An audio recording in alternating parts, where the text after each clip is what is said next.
हमर नहीं होनी तो के करो नहीं होनी गे लिख के ले दिन आशीष लरोमी गे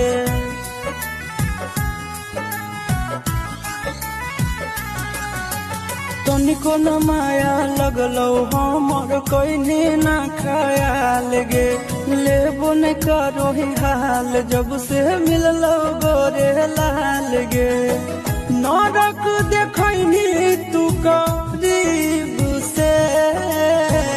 जोग दिल जरानी ठीक न करानी पर तो सारा कोई गरीब के एगे जोग दिल जरानी ठीक न करानी